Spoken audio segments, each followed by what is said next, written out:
MNA Aamir Liaquat का PTI से राहें जुदा करने का इंदिया।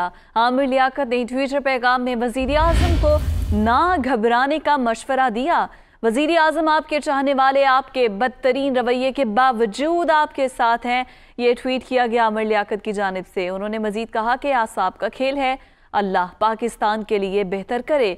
वजीर आजम ने वफा का जो सिला दिया वो याद रखूंगा, ये नाराजगी का इजहार किया गया आमिर लियाकत की जानिब से, जिन्होंने ट्वीट किया और उनका ये कहना था कि मैंने वफा की PTI से और उसका जो बदला मिला, जो सिला मिला, उससे मैं याद रखूंगा। उन्होंने मजीद अपने ट्विटर पैगाम में वजीर आजम इमरान खान को ना घबराने का मशवरा भी दिया। वजीर आजम आपके चाहने वाले आपके बदतरीन रवैये के बावजूद आपके साथ है।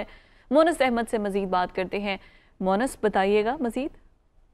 आप देखिए, बिल्कुल तहरीक अदम एतमाद का मामला है और इस तमाम सूरत हाल में जहाँ चाहे हुकूमत हो और अपोजिशन, सबको एक एक MNA की इम्पोर्टेंस का अंदाजा है। अब यहाँ पे पाकिस्तान तहरीक इंसाफ के कराची से MNA है आमिर लियाकत, उनका ट्विटर पे पैगाम आया है जिसमें उन्होंने वजीर आजम से कुछ शिकवे किए हैं, तो कुछ उनको तजावीज़ दी हैं, कुछ मशवरे दिए हैं।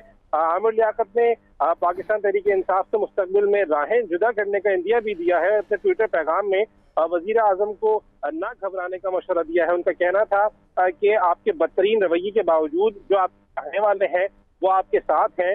ये तमाम आसाब का खेल है, अल्लाह पाकिस्तान के लिए बेहतर फरमाएगा।